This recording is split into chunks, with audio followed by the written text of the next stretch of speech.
Hello दोस्तों, आज तो स्टॉक प्रेडिक्शन में आपका स्वागत है। टेक्निकल चार्ट डाटा पॉइंट्स के ऊपर आधारित इस कार्यक्रम में आने वाले दिन का मैं प्रेडिक्शन बोलता हूं, जिसमें निफ्टी बैंक निफ्टी के लेवल्स होते हैं, लेवल्स यानी सपोर्ट रेजिस्टेंस। आने वाला दिन ग्लोबल मार्केट के आउटलुक के ऊपर कैसा रह सकता है, आने वाले मंडे के दिन यानी सोमवार के दिन 3 अक्टूबर 2022 यानी नया महीना दोस्तों। और ये सबसे इम्पोर्टेंट महीना है क्योंकि हर समय देखा गया है हिस्ट्री में कि पिछले 20 अक्टूबर में से 18-19 अक्टूबर में मार्केट रैली कर चुका है दिवाली के कारण। ओके, सो इस दिन का क्या हो सकता है स्क्रीन रीडिंग के ऊपर ये बोलने की मैं कोशिश करूंगा। शुरू करने से पहले चैनल के डिस्क्रिप्शन बॉक्स में बिलो द टाइटल डिस्क्लेमर रखा है, उसको कृपया पढ़ी जानिए। एज पर डिस्क्लेमर, ये एजुकेशनल प्रोग्राम है।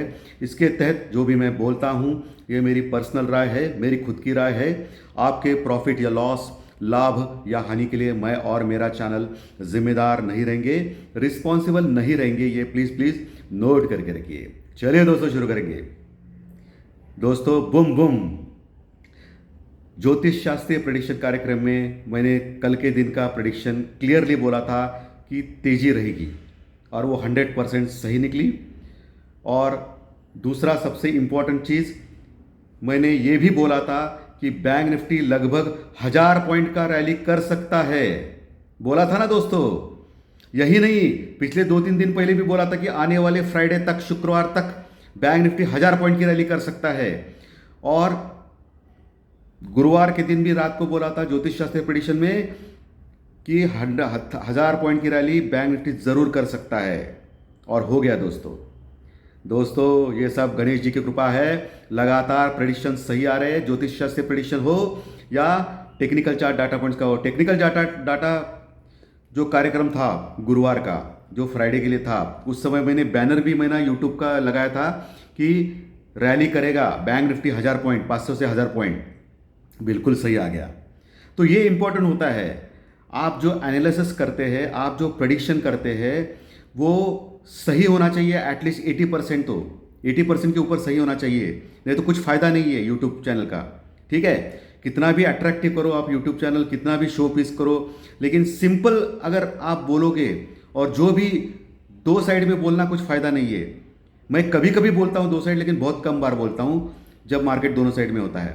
लेकिन बहुत बार 80-90% मैं सीधा बोलता हूँ कि तेजी होगी या मंदी होगी, क्लियरली बोलता हूँ।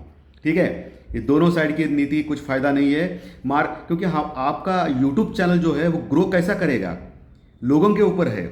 लोगों में अगर सिंपल वे से आप बात करेंगे, सिंपल दिखेंगे, तभी आपका चैनल ग्रो करेगा। जैसे हमारा चैनल जो है 50,200 के ऊपर हो गया है अभी सब्सक्राइबर काउंट में। कितना फास्ट हो गया है दोस्तों, सोचो मत। इस जनवरी में हमारा चैनल का सब्सक्राइबर काउंट था सिर्फ और सिर्फ 14,000, ये जनवरी में, यानी सिर्फ और सिर्फ 9 महीने पहले। और ये साल 14,000 से हम लोग 50,200 तक पहुंचे, 50,000 भी क्रॉस कर चुके। क्यों? इसका स्टडी भी होना जरूरी है। ये इसलिए कि हर दिन मैं 3 वीडियोस डालता हूँ। सुबह 7:30 बजे मार्केट चालू होने के पहले आपको गाइड करता हूँ। 4 बजे टेक्निकल चार्ट डाटा पॉइंट्स का कार्यक्रम होता है, जो टेक्निकल डाटा के ऊपर ये रहता है, डिपेंड रहता है। और रात को ज्योतिष शास्त्रीय प्रेडिक्शन कार्यक्रम होता है, जो प्योरली मैं क्या बोल रहा हूँ, प्योरली ज्योतिष के ऊपर होता है। उसमें मिक्स नहीं करता हूँ मैं टेक्निकल ये वो, अलग अलग वीडियोस होने चाहिए आपके, तो लोगों को समझेगा सिंपल वे से। नहीं तो कंफ्यूजन हो जाएंगे लोग, क्योंकि दिख रहा है एक, बात कर रहा है अलग, और हो रहा है दूसरा। और दूसरा जो हो रहा है उसको एडजस्ट करके फिर आप दूसरे दिन बोलेंगे कि ऐसे मैंने बोला था, कुछ फ़ायदा नहीं फिर उसका। इसके लिए सबसे इंपॉर्टेंट क्या होता है कि सिंपल वे से, क्लियर अंडरस्टैंडिंग से एक ही बोलना। दोहरी बात करके कुछ फ़ायदा नहीं है, कुछ डेकोरेटिव, कुछ अट्रैक्टिव, कुछ ये करके कुछ भी फ़ायदा नहीं है। ओके, बहुत सारे चैनल देखे हैं मैंने कि बहुत सारा डेकोरेशन होता है ऊपर, बहुत सारा अट्रैक्टिव करते हैं, लेकिन कुछ फ़ायदा नहीं है। आपके बातों में अगर वजन नहीं है ना, आपकी बात अगर सच नहीं हो रही है ना, आपकी बातों से अगर लोगों का भला नहीं हो रहा है ना, तो कुछ फ़ायदा नहीं है। और ये चैनल आपने देखा रहेगा पिछले 2.5 साल से, बहुत ही सिंपल है। फ्रंट कैमरे के सामने मैं बैठता हूँ और मेरा जो ज्ञान है, मैं जो सिखाना चाहता हूँ आप लोगों को, वो मैं सिखाता हूँ। कुछ तो डेकोरेटिव है क्या पीछे, एक सिंपल फ्रेम है पीछे, लेकिन ग्रो हो रहा है मार्केट। क्योंकि ये पब्लिक है, सब जानती है। मार्केट में क्या होता है, पब्लिक में, यूट्यूब में क्या होता है कि आप जितना सिंपल है, स्ट्रेट है, आपकी बात इतनी क्लियर है, उसमें वजन होना चाहिए। ओके, सो ऑटोमेटिकली आपका चैनल भी ग्रो हो जाएगा, और हमारा चैनल ग्रो हो गया है दोस्तों। ओके, और ये बहुत ही अच्छी बात है, लगातार सच आ रहे हैं, और ये मैं प्रयास हमेशा कर रहा हूँ कि आपको एजुकेट करूँ और आपका फ़ायदा करूँ जितना हो सकता है। लेकिन इसका मतलब मैं 100% सही होता हूँ, ऐसा बिल्कुल नहीं है। मुझे बोलिए यूट्यूब पे कितने लोग हैं जो खुले दिल से बात करते हैं कि हम लोग 100% सही नहीं होते हैं, सिर्फ 80% ही मानना है, किसी के ऊपर विश्वास नहीं रखना है, अंधविश्वास नहीं रखना है। बहुत कम लोग होते हैं। बाकी के 99% लोग ऐसे होते हैं कि अगर उनका रॉन्ग भी हो गया प्रेडिक्शन, तो वो सच कैसा होता है वो बताने की कोशिश करते हैं। वो मैं अभी बिल्कुल ऐसा नहीं करता हूँ। ओके, मैं जो है वो है बस। इसके लिए मैं हमेशा बोलता हूँ किसी के ऊपर अंधविश्वास नहीं करना है। तो बूम बूम, अच्छा हो गया, लोगों का भला हो गया। मैं कभी कभी कॉन्फिडेंसली जब बोलता हूँ तो भी आपने देखा रहेगा कि 3 दिन में जो मेरी डेट देता हूँ, जो भी देता हूँ वो सही होता है, ऑलमोस्ट 99% तक। लेकिन जो प्रेडिक्शन है वो 80% तक ही सही मानिए। टेक्निकल डाटा जो लेवल्स है वो बहुत ही सटीक होते हैं, और जैकपॉट शेयर भी सटीक होता है। लेकिन आजकल मैं जैकपॉट शेयर नहीं दे रहा हूँ, क्योंकि अभी तक मार्केट स्टेबल नहीं है। अगर मैंने आपको दिया और आपका नुकसान हो गया तो प्रॉब्लम आएगा। लेकिन टीसीएस जैसे आईटी के दिग्गज शेयर, जैसे टीसीएस, इन्फोसिस जैसे शेयर में बने रहिए।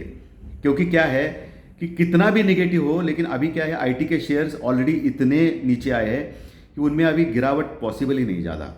52 वीक्स लो के पास आ गए हैं। तो मार्केट कितने भी खराब हो, लेकिन आईटी के स्टॉक्स इतना गिरेंगे नहीं दोस्तों।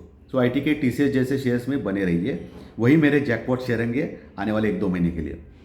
और स्पेशली क्या है कि अभी रिजल्ट सीजन आएगा अक्टूबर नवंबर से, तो इस रिजल्ट सीजन में आईटी के शेयर ज़्यादा चमकेंगे, क्योंकि उस आईटी के शेयर से लोगों को एक्सपेक्टेशन नहीं होगी।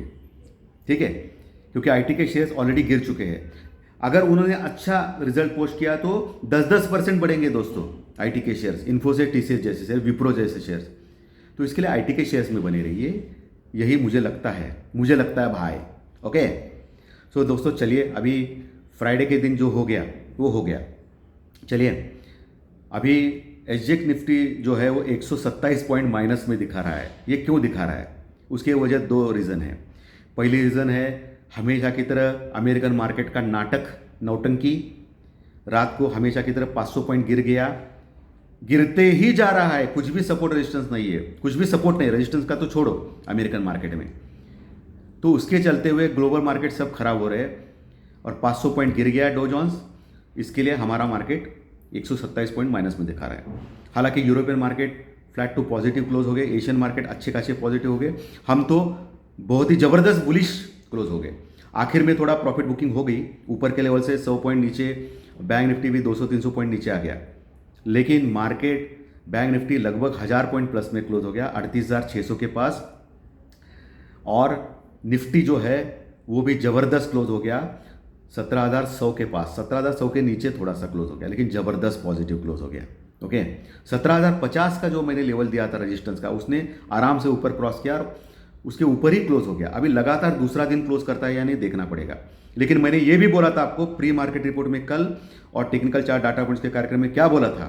मैंने ये बोला था आपको कि 17,200 के पास जाने के बाद निफ्टी नीचे आएगा, क्योंकि बार बार ऐसा हो रहा है। आप पिछले 3-4 दिन देखिए, एक हफ्ता देखिए, 17,200 तक जाता है और फिर नीचे आता है। आज कल भी ऐसा हो गया, 17,200 के पास आ गया और नीचे आ गया निफ्टी। तो 17,200 का बहुत ही इंपॉर्टेंट वैल्यू है दोस्तों, उस वहाँ तक जाता है और फिर नीचे आता है। तो आने वाले दिनों में जब तक 17,200 के ऊपर लगातार 2 दिन क्लोज नहीं करता है, तब तक 18,000 का खाप छोड़ना बंद कीजिए। ठीक है, तो मैं लेवल्स के ऊपर लेवल बोलता हूँ, ऐसा नहीं बोलता हूँ कि मार्केट 100% 18,000, 18,050, 18,500, 19,000 तक जाएगा। आप देख सकते हो 10-15 दिनों में पहले कितने सारे यूट्यूबर्स बोल रहे थे ओवर कॉन्फिडेंस से कि मार्केट अभी गिरेगा ही नहीं है। 18,000, 18,500, 19,000 का टारगेट दिए थे वो। आप देख सकते हो, उनके भी वीडियो देख सकते हो, मेरे भी वीडियो देख सकते हो। तो मैंने यही बोला है कि 18,000 पार करना इतना आसान नहीं है। ठीक है, तो 17,000 स्टेप बाय स्टेप जाएंगे। मैं ऐसा नहीं बोल रहा हूँ कभी पार नहीं हो सकता है, लेकिन स्टेप बाय स्टेप जाएंगे भाई। आगे का इतना फोरकास्ट करके सब फोरकास्ट अगर आपका रॉन्ग हो रहा है तो कुछ फायदा है क्या उसका फोरकास्ट का? हर एक दिन का पैरामीटर्स बोलना चाहिए आपको। तो आगे का आदमी क्या होता है, एक दिन का ही स्टोर करता है, क्योंकि इतना टेंशन है आजकल के लोगों में कि पूरा हफ्ते का, 10 दिन का, 15 दिन का, एक महीने का, एक साल का रजिस्टर करने की ताकत नहीं रही है अभी। आदमी अभी टेंशन से ग्रस्त है। आने वाले एक दिन में क्या हो सकता है उतना ही उसको काफ़ी है, क्योंकि क्या है कि मेमोरी नहीं रही है आदमी को, और इतने सारे टेंशन होता है। अगर आपने लेवल भी दिया 1-2 साल का सब दिया, कुछ फायदा है क्या उसका? लगभग 80% रॉन्ग हो रहे हैं, तो क्या फायदा उसका? तो इसके लिए मैं बोलता हूँ एक स्टेप बाय स्टेप, एक एक दिन का देना चाहिए। वही इंपॉर्टेंट रहता है आदमी के लिए समझने के लिए, क्योंकि हर दिन मार्केट करवट बदलता है, ग्लोबल मार्केट करवट बदलता है, उसके ऊपर टेक्निकल जो रहता है वो बहुत ही इंपॉर्टेंट होता है। ठीक है। सो दोस्तों, इंडिया विक्स गिर गया कल 6%, ये अच्छा हो गया। 20 के नीचे आ गया, ये अच्छी बात है। और क्रूड ऑयल फिर से 2-3% गिर गया, फिर से 85 के आसपास आ गया, ये भी अच्छी बात है इंडिया के लिए। लेकिन इंडिया के लिए थोड़ा सा खराब चीज़ क्या है कि इंडियन रुपीज़ अभी भी स्ट्रांग हो रहा है, लेकिन इतना कुछ नहीं, 81 के आसपास ही है।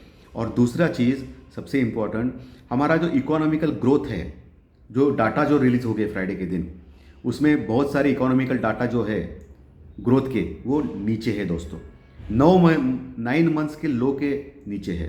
तो इसके कारण भी एसजीएक्स निफ्टी अभी माइनस में दिखा रहा है। दूसरा, गैस प्राइस हाइक हो गया है दोस्तों, 30-40% से नेचुरल गैस प्राइस हाइक हो गया। इसके चलते हुए सीएनजी, बाकी एलपीजी सब बढ़ेंगे, तो महंगाई बढ़ेगी ऑलमोस्ट। अभी जो 50 बेसिस पॉइंट जो आरबीआई ने कल रेट ऑफ इंटरेस्ट बढ़ाया है वो सफिशिएंट नहीं होगा, फिर से बढ़ाना पड़ेगा। फिर ये टेंशन रहेगी मार्केट को अभी, क्योंकि इन्फ्लेशन बढ़ रहा है ग्लोबली, तो ज़बरदस्त बढ़ रहा है। हमारा तो थोड़ा सा इसमें है, मेंटेन्ड है 7% तक, लेकिन आगे अगर इन्फ्लेशन बढ़ता है तो बहुत प्रॉब्लम आ सकती है बॉस, क्योंकि नेचुरल गैस के प्राइस बहुत ही बढ़ गए हैं इंटरनेशनली। ठीक है। और ये पुतिन और यूक्रेन का तो झगड़ा चल रहा है, ये रशिया और यूक्रेन का, पुतिन और यूक्रेन का बोल रहा हूँ मैं, रशिया और यूक्रेन का नहीं, क्योंकि रशिया में ऑलमोस्ट लोग चाहते हैं कि युद्ध ना हो, लेकिन पुतिन साहब सुनने को तैयार नहीं है। और उन्होंने जो घोषणा भी की कल के दिन कि जो 4 जो प्रांत है उन्होंने कब्जा करके रखा है, वो अभी रशिया के पार्ट्स रहेंगे, और उसके ऊपर हमेशा की तरह ग्लोबली सब लोगों ने विरोध किया है, लेकिन उनमें दम नहीं दोस्तों, क्योंकि गैस के ऊपर, रशिया के गैस के ऊपर ये European market, European countries depend है, तो कुछ फ़ायदा नहीं, उसके दम नहीं। और अभी ठंडी का मौसम आ रहा है, ठंड का मौसम आ रहा है। ठंड का मौसम में क्या होता है कि क्रूड ऑयल के प्राइसेस और बाकी जो गैस के प्राइसेस बढ़ने लगते हैं, क्योंकि यूरोप में क्या होता है कि ज़्यादा ठंड होती है, माइनस टेम्परेचर होता है, तो ये लोग यूरोपियन कंट्रीज मंदी में जा सकते हैं। ओके, इसके चलते हुए ग्लोबली बहुत डेंजरस सिचुएशन आ सकती है, ये आप ध्यान में रखिए। इसके कारण ये सब कुछ अभी ग्लोबली डाउन हो रहा है। तो अभी एक दिन अभी इतना हम लोग बढ़े हैं, तो अभी फिर से नीचे जाने की तैयारी कर रहे हैं सोमवार के दिन। सो स्टेबिलिटी नहीं है मार्केट में कहीं भी ग्लोबली। सो बहुत ही डेंजरस चीज़ है। हर दिन 150, 100, 150, 200 पॉइंट का गैप डाउन मिलता है, या कभी कभी गैप अप भी मिलता है। स्टेबल मार्केट नहीं है दोस्तों। तो बहुत ही डेंजरस मार्केट है। इस मार्केट में सिर्फ और सिर्फ आपको हेजिंग ही बचा सकता है, और दूसरा कुछ भी टूल्स नहीं है। ठीक है। और दोस्तों, जो अभी लेवल सपोर्ट रेजिस्टेंस की अगर बात करेंगे, तो जो निफ्टी 17,100 के नीचे क्लोज हो गया है। पहला जो रेजिस्टेंस रहेगा वो मैं बोल चुका हूँ 17,200 के पास, मैं सिखाता भी हूँ आपको 17,200 के पास। वो अगर क्रॉस किया तो ही अगला टारगेट 17,250 और 17,320 ये आएगा निफ्टी में। 17,320 के पास आपको बेचना चाहिए निफ्टी को, क्योंकि लगातार 2 दिन क्लोज किया 17,200 के ऊपर तो ही स्ट्रांग रहेगा निफ्टी। टेक्निकल डाटा पॉइंट्स के ऊपर अभी भी स्ट्रांगनेस नहीं है निफ्टी, बैंक निफ्टी में, ये मैं क्लियर करना हूँ, क्योंकि 39,000 जो है उसके ऊपर ही बैंक निफ्टी में स्टेबिलिटी आएगी। ठीक है। नीचे कहाँ तक जा सकता है निफ्टी, जो अभी दिखा रहा है, अभी दिखा रहा है 16,950 का लेवल, 16,950 का लेवल। अगर 16,900 और 950 के पास अच्छा सपोर्ट है निफ्टी में, वो अगर उसने होल्ड किया तो कोई समस्या नहीं है। उसके बाद फिर डायरेक्टली 16,800 का लेवल जो होता है, वो जो हमारा जो परसों का क्लोजिंग है कल का भी ओपनिंग था, नीचे 16,800 के नीचे गए थे। तो 16,800 का जो लेवल है वो बहुत ही इंपॉर्टेंट है, अहम है।